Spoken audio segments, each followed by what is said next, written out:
I'm a U.S. Army veteran. I served in the late 80s. I got out in '89, just before the Berlin Wall fell, and so I missed all the combat that came around later. So for me, I'm a totally different era. I'm a Cold War veteran, and I have a bunch of veterans who are totally different experiences, and they're great students. So it's a pleasure to work with them. And when I went to college, we had really no student veterans organization or not much in the way of services. I would go pick up my check from this nice lady in the records office at Tennessee Technological University at the start of the semester, and then that was pretty much it. And that was okay. I mean, because at first I just kind of wanted to blend in and have the college experience. But fast forward 30 years. And here we are, and the contrast for me is a very interesting one and an encouraging one. I was at the Governor's Veterans Education Academy earlier this month at Austin Peay, and I heard the executive director for Drive 55, Mike Krause, say just kind of offhand that he thought that event at the end of the day had been transformational. That's kind of a strong word. I don't throw it around, but I thought it fit for that time, for that event, and what's happening in Tennessee and around the country. I mean, we are really getting behind student veteran services, and it's good to see. We're all looking for better ways, best practices, to help our active duty members, our National Guard, reservists, our veterans of all military branches make that transition so that they can complete their degrees. And we want them to benefit because they served our country, but we benefit as well. Student veterans they do a lot for our campuses. They bring maturity, they bring focus, they make good grades, they graduate, they bring life experience, and they bring, well, Steve Hady's a good example, they bring leadership ability. So to improve what we do, though, we have to know who we're serving. And so the question of, who are our student veterans? That's an important one. And it's not an easy one to answer. We're all trying to collect data right now, doing studies, trying to figure it out. And so it's really intensive and it's much needed. And we're doing it at the state level and national level, and it's information that we need to really develop sound policy and practices and inform our programming needs. We'll look at some recent findings today. For some of you who are at the Veterans Education Academy, you'll see some familiar stuff from the Million Records Project. But what I've tried to do is give it a little more perspective and context by having some of our student veterans step in and tell their stories. They're really great, and I think it adds a lot to the numbers. It gives them some life. So I'm just curious, how many of you have a student veteran organization of some kind at your campus? So most, okay, good. Not everyone. When I was doing a search of the SVA chapters, for instance, not all campuses have them. Of course, they're growing, but I was surprised to see some that didn't and some that did. I think first, let's take a quick look at what's happening at the state level, because there is actually some data collection, some surveys and things being done. And one of the first sort of came my way, I think it was last month. I got a phone call and a couple of emails from a member of Governor Bill Haslam's Management Fellowship Program, Noelle Suarez Muras, and she wanted student veteran enrollment data from our college, and she was tasked to go to all the colleges, private and public, and collect this information. And these are the questions she asked us. And now I didn't field them. I sent them to Kathy because she knows, and I sent them to Academic Affairs. But they wanted to know, how do you define veterans? And based on your definition, how many veterans do you have enrolled? What's your graduation rate? What are the most common majors of your veterans? Now, I think that the first question is kind of the tough one there. How do you define them? Sometimes veterans don't even want to self-identify. So, that's always kind of hard. And not all veterans who attend college use VA benefits, so there's that. So right now, I reached out to Yvette Martinez with the governor's staff to find out where they were at with this. And she said that they have data from about 75% of the schools statewide, so they're pretty close to finishing. And they are hoping to submit the initial data and a report to the governor by mid-April, so it'll be interesting to see what they find. And I don't know if we have anybody here from out of state. I thought we had a few people. I don't want to leave out our neighboring North Carolina states. person didn't get here. Okay, all right. Well, all right. I was gonna try and get a report from them, but everybody's doing something. But Tennessee is doing some really good stuff, and it makes sense. We have a lot of vets here. We right now in Tennessee, 35% of our state veteran population has some college or an associate's degree, and 23% have bachelor's degrees. And of course, we're experiencing this sharp increase in the number of veterans attending public, private, not-for-profit, and for-profit institutions. All right, just a little bit about the Million Records Project, which I'll draw some data from. Last year, the Student Veterans of America released something pretty ambitious, something that required working with the Veterans Affairs Administration, the National Student Clearinghouse, and several foundations. Their Million Records Project. Their research culminated in a review of veteran achievement in higher education. And within their 82-page report, you'll find this. I mean, they were looking at academic outcomes, but you'll also find a statistical portrait of our student veterans, which is not, after listening to Steve's story, this is not an easy thing to do. There's a range of us out here. And they did this. The reason why they initiated this is because there's really a lack of accurate data on the academic outcomes of today's student veterans. For starters, there's confusion about completion rates. So are we doing better? Are we doing worse? For students in higher education. And it has something to do with the methods of collecting this information. It's been inconsistent, the SVA says. So this was their scope. The project explored the post-secondary outcomes of nearly 1 million student veterans who initially used Montgomery and post-9/11 GI Bill benefits from 2002 to 2010. That's that group that enlisted after 9/11. Okay, but this is just the first phase of the project. Okay, so there's more to come. They looked at completion rates, post-secondary completion rates, time to complete, level of education, and degree fields. That's, especially as an admissions recruiter, I'm curious, what are they studying? What are they interested in? Where are they going? And that's a good workforce question too. So, the news, the initial findings, was good. It was better than expected. A majority of veterans in the sample, 51.7%, earned a post-secondary degree or certificate, despite the challenges that they face. So, let's look at some more demographic type stuff. Let's drill down. I didn't do this nifty graph. I did not do that. That comes courtesy of the SVA. I was so happy to steal that. Okay, but kind of what's the age of our student veterans? I mean, they're all over the place. I have, I look at my admissions files. I have people who are 19, people who are 46. Like other non-traditional. Second. Okay. Like other non-traditional student populations, student veterans tend to be older. They have families to support. They juggle employment and school.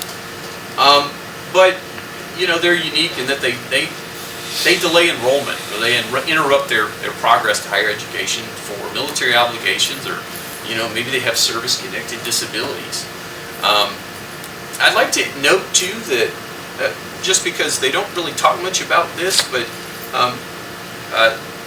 1 in 5 people in the sample that they did, these million folks, were female, which is not unexpected since the Department of Defense reports that 14.6% of current active duty personnel are female. So let's look a little bit more. Over half the sample, 56.3%, were in their 20s when they first enrolled in a post-secondary or vocational training program. And then, of that 20-year-old group, about a quarter are between 25 and 29. So you have mostly 20-year-olds. But in the next largest group were your 30 to 39-year-olds, and then student veterans, ages 40 or older, that made up about 5%. Okay. A little information here about branches. When they looked at their findings, they wanted to see how many were completing from each branch, and I don't think that number will surprise anybody. The Army had the largest number of student veterans in the Million Records Project, and almost 40% of the sample. The Navy was next, nearly a quarter of the sample, followed by the Air Force, and then the Marine Corps. Coast Guard accounted for 1.5%, and when you sort of look at the total number of enlisted and officers for each branch, that hierarchy, that's kind of how it stacks up. So nothing surprising there. And I think just a word about schools. I wondered too, kind of what the school selection is. Like, where are veterans going to? Public schools, private schools, for-profits? I was reading in the Higher Education Chronicle that there were a lot of them going to both for-profit and community colleges. So, but here's what they got so far, and they're cautious about this finding. The vast majority of the student veterans initially enrolled in a public school, about 79%, with the remainder split fairly evenly between private nonprofit and proprietary schools or for-profits.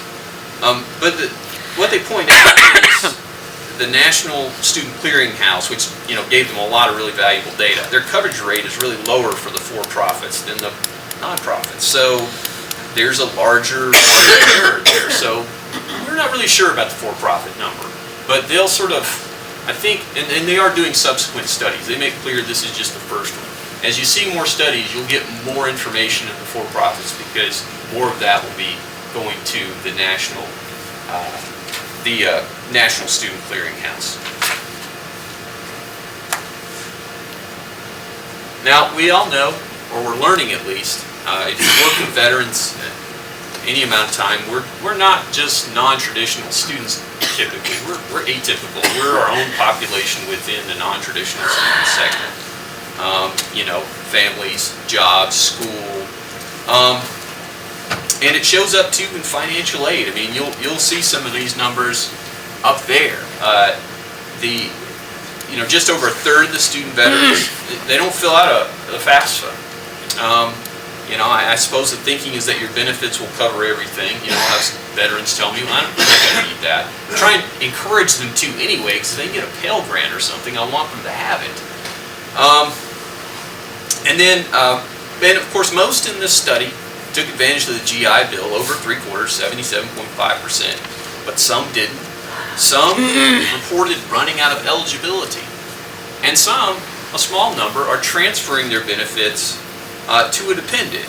I think transferring your benefits is a relatively new option, and if I have any SCOs who can sort of nail down when this started happening, let me know, but it seems fairly new. Is that about right? No. They've been doing that a long time. They told us when we joined, from 2,100 years ago, when I joined the Air Force, that you could do that. Oh, okay. All right.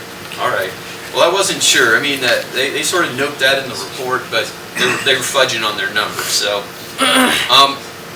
but the outcomes of the dependents and their demographics, of course, aren't included in the Million Records projects because dependents have different obstacles to degree completion than student veterans. So, but that may be included in future SVA projects.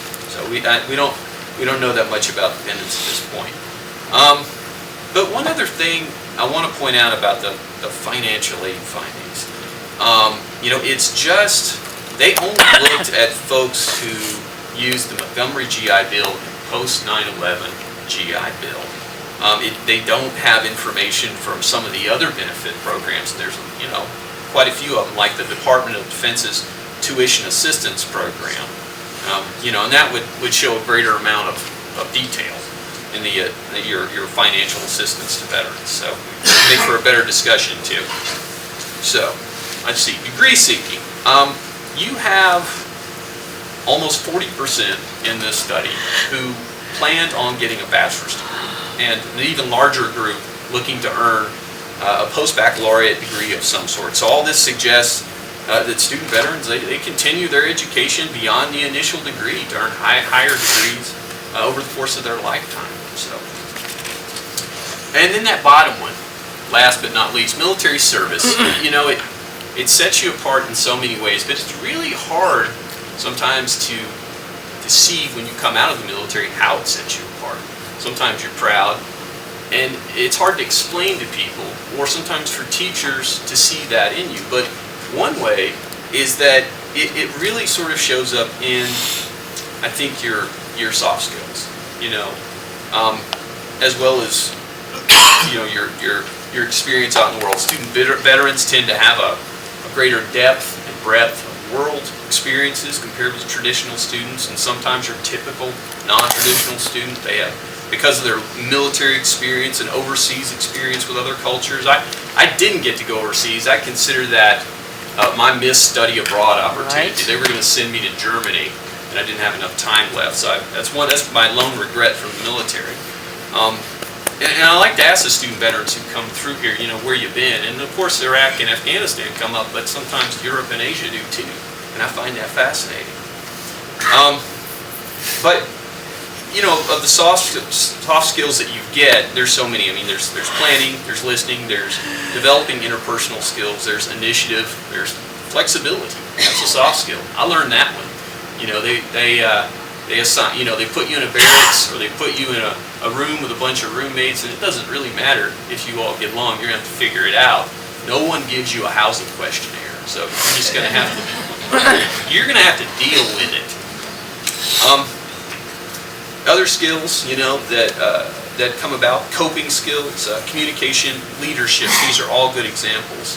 And I think for a little more perspective on that last one, leadership, I think it's best we hear from one of our student veterans. I'm going to ask Jessica Callahan to come up and just talk a little bit about this. She was actually in a picture up there earlier. Of course, I didn't point that out. Jessica, if you don't mind, step up here and introduce yourself and talk just a little bit.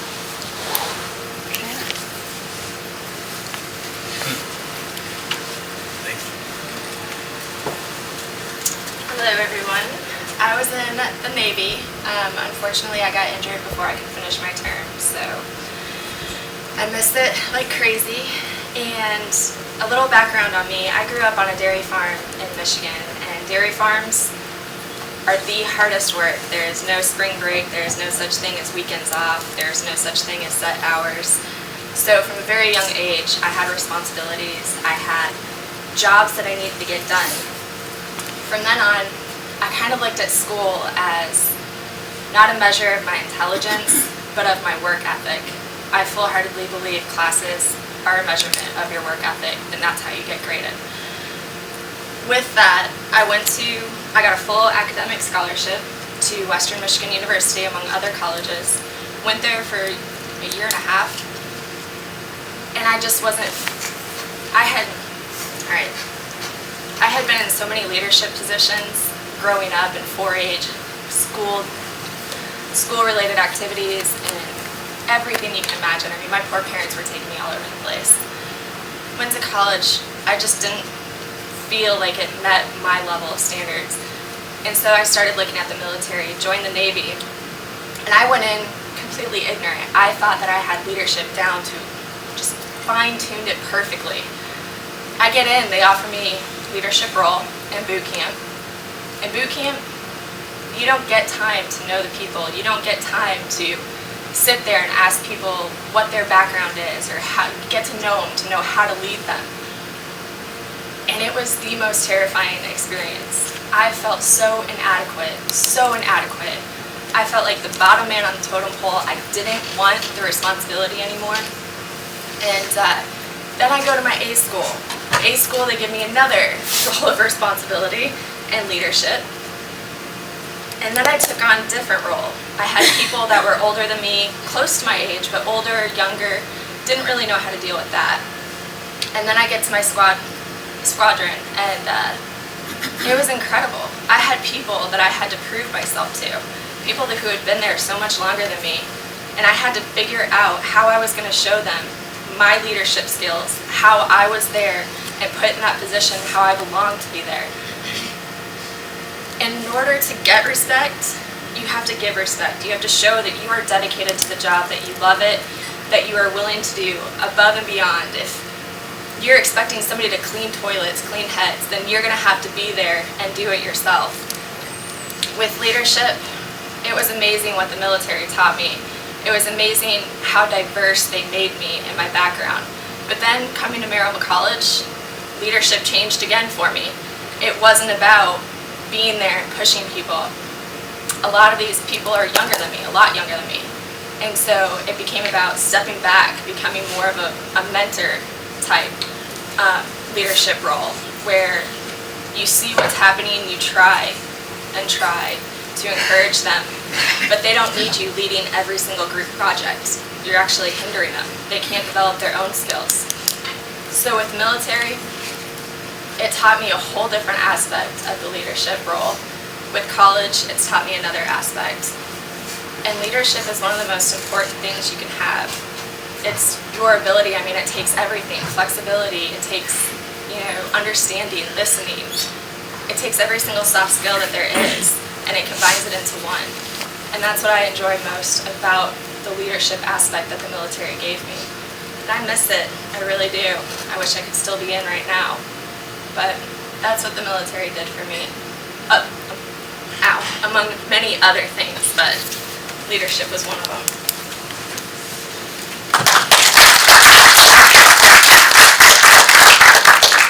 Thank you, Jessica. Maybe the microphone. Oh, we do? I don't know. Let him know if you can't hear. Okay. Have you been able to hear me in the back okay? Okay, okay. Okay. Okay. You, I remember you. Let's see.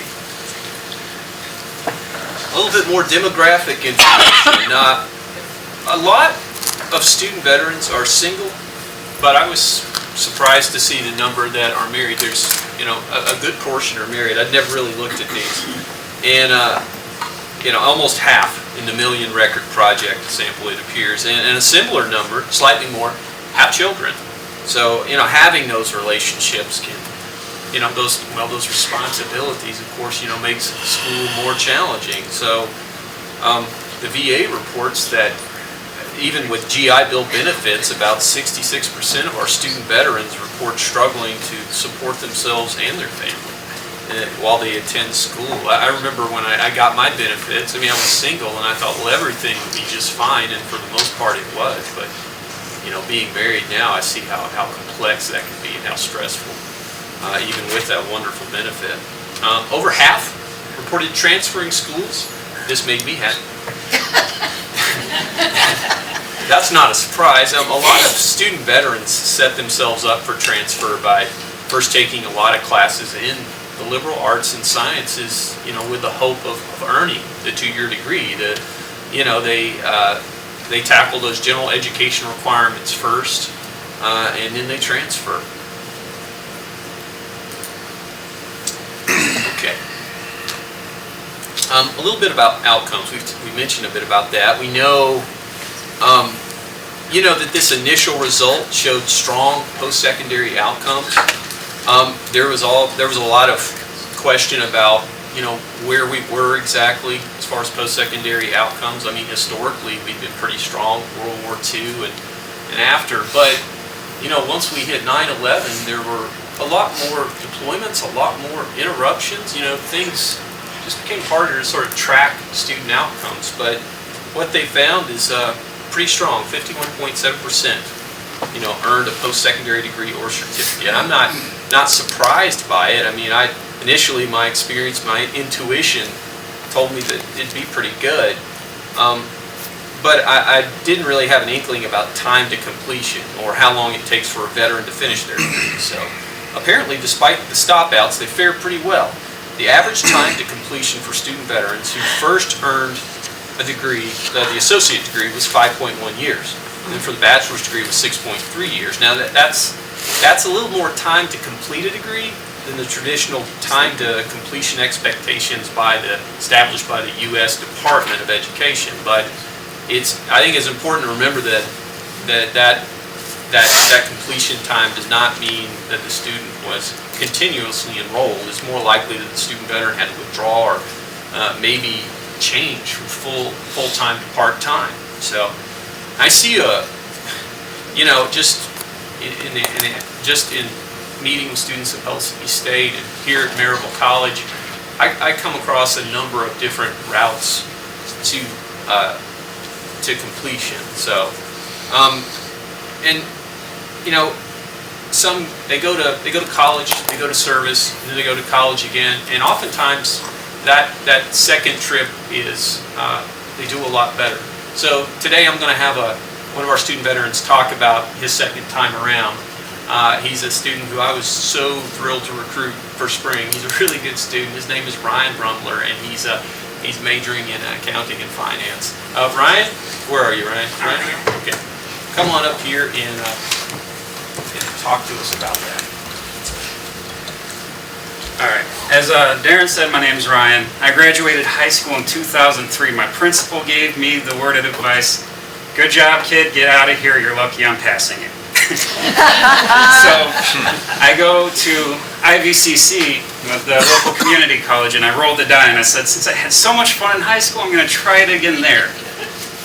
3 years later, at a 2-year school, I have a 1.5 GPA, and I started working at a warehouse full-time, which is backbreaking, horrible work. So I joined the Army, because that's totally easier. I joined as an infantryman, and fast forward 2 combat deployments to Afghanistan and many leadership positions, I decided to get out and go to school. I go to another community college in Gainesville, and the lady told me, she's like, normally we have an unofficial motto. If you have a pulse, you're going to get in. You're on probation. They thought I was more of a risk than a corpse. Through 3 semesters of very hard, diligent work, I started making the dean's list. Yeah. And the University of Florida was like, hey, we're going to take you on as a business student. They closed down transfer students, so I had to make a new plan. Luckily, I did a lot of searching on outside magazines and stuff like that, and I found Maryville College. And Darren worked with me, and we got in, and I'm through my first successful semester here. Yay. I got the position of an executive leader in the Student Veteran Society, and we're looking forward to graduating with the 4.0 from here. Yay. And that was it. Thanks, Ryan. Hey, did they tell you about the thesis project where they came Oh, up? They didn't tell me that. I didn't know about your GPA, but I'm not surprised. So, good to hear that. When I first saw the types of degrees that our student veterans were pursuing, I was really intrigued by this.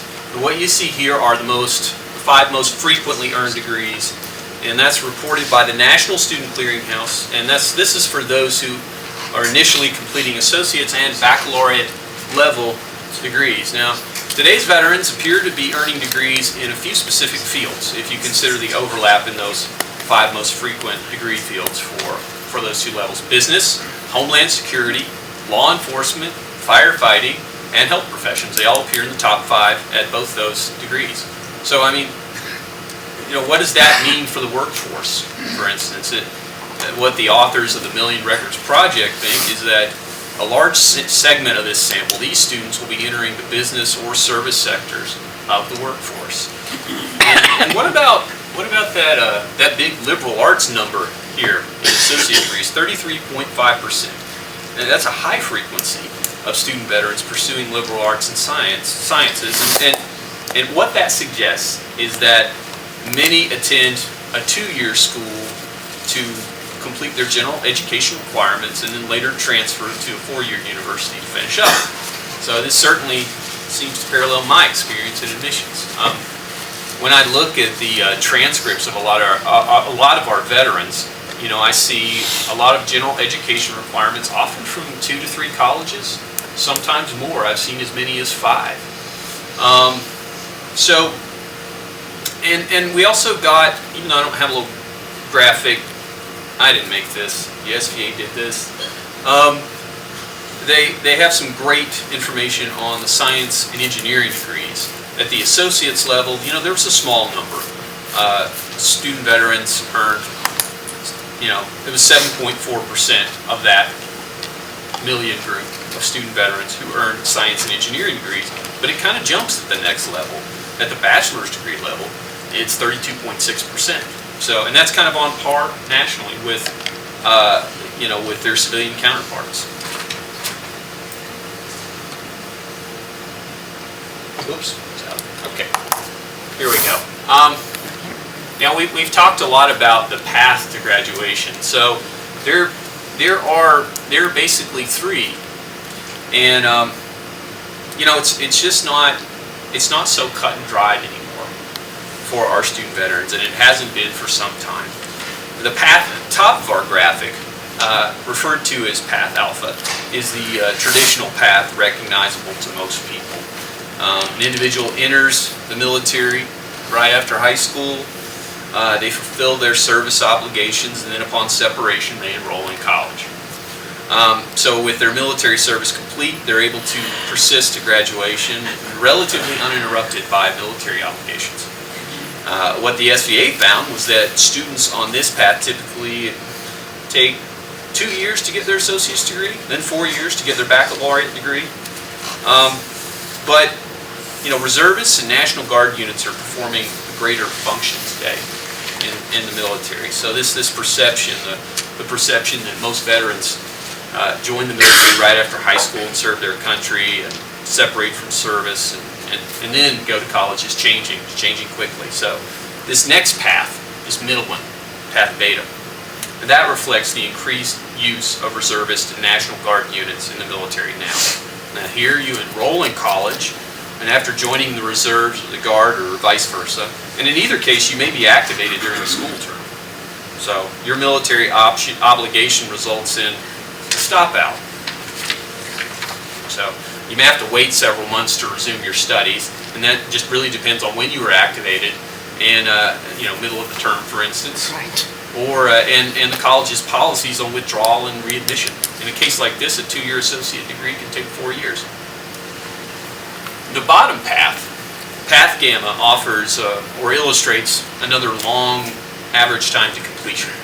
In this case, you enroll in college, but then leave to join the military as an active duty service member. And once the student veteran fulfills their commitment or military contract, they separate, they return to college, and they earn their degree. Because of the increased number of military enlistments that followed September 11th, student veterans following this path may account for a large percentage of the sample as compared to previous service areas. So again, I'm going to call one other student veteran to bring some perspective on his path from college to service to college. I would like to introduce David Johnson. He's a senior this year, right? A Marine Corps veteran, and I'd like you to come on up and talk about this. David is not shy. No, I'm not. Not sure. Good morning, everybody. How are you? I just got to say before I start talking, if you would ask me a year ago that this would be happening, I would have had no idea. So that's a credit to Maryville faculty and staff, and as well as our student veterans. To see how far, I'm getting choked up here, to see how far we've come in the past year is nothing short of incredible. And I hope this keeps rolling after. This is because he comes in our offices and yells at us and tells us what to do. My path is probably the most unusual path that you will hear. My path for a bachelor's degree has taken me 20 years. And it's finally coming to fruition. If I get past comp thesis. But I don't foresee that being a problem. I joined the service in 1990 after a semester at a community college. And I found out college at 19 years old was not for me. I got out of the service in 1994 and went to a state college up in New York in 95. I had some challenges because there was no SVA program, nothing for veterans back in my day. No help, nothing of that sort. You know, so with the problems of being in combat, not being recognized, and losing both of my parents within a 2-year time span, after 4.5 years of trying to get a degree, I dropped out. About a 1.5 years later, I went to motorcycle mechanic school, something I thought I'd be interested in, hence the tattoos. I excelled at that, and it was something I really enjoyed for about 10 years. But then I hurt my back, and I traced it back to my military experience when I had to lift. Me and 7 or 8 other guys had to lift 8-ton cannons on a regular basis all the time. You know, not very conducive for a healthy back. So under Chapter 31, I had the ability to go back to school. I fooled everybody. I took a test and they deemed me smart enough to go back to school. So I started off at a university down in Florida, which will remain nameless, and I was in an ethics class one day, and I got called out on my combat experience. They asked me how it felt to kill somebody. Oh. Needless to say, I packed my bags, I walked up, walked out of that class and never returned to that institution. So I came up here to Maryville College almost 2 years ago. And what a joy it's been. You know, I can finally say after 20 years of doing this, I'm 9 weeks away from a bachelor's.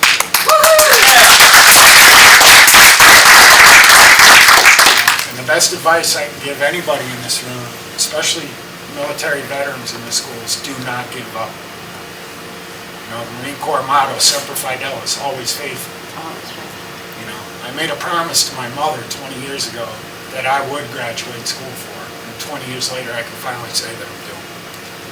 You know, so all of our paths are different. You know, all of our life experiences are different.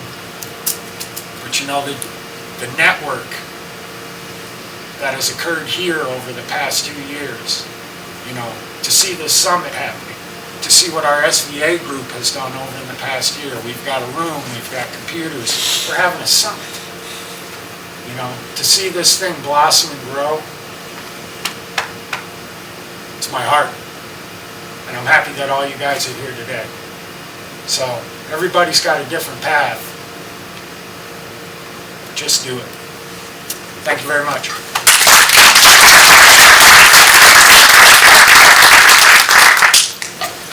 We have tissues up on the front row. You know, when I spoke to Jessica, Ryan, and David yesterday, I didn't give them much notice. I said, this is what I need you to talk about, and they didn't flinch. They said, okay. So thanks to each of you. Thank you. That was awesome. Well, we're nearing the end of our presentation. So do any of you have any questions for me or any of the student veterans? Joe. Darren, I do have a question in regards to the Millennium Record Project. Right. When SVA first established that, I had asked Chris Cates if they were going to try, when they make their data put out, when I gather, they reached out and got the information from universities that are using Chapter 33 of the Post-9/11 GI Bill. They were not discerning between the veteran and the dependent. Based on the understanding of that information you got, that they may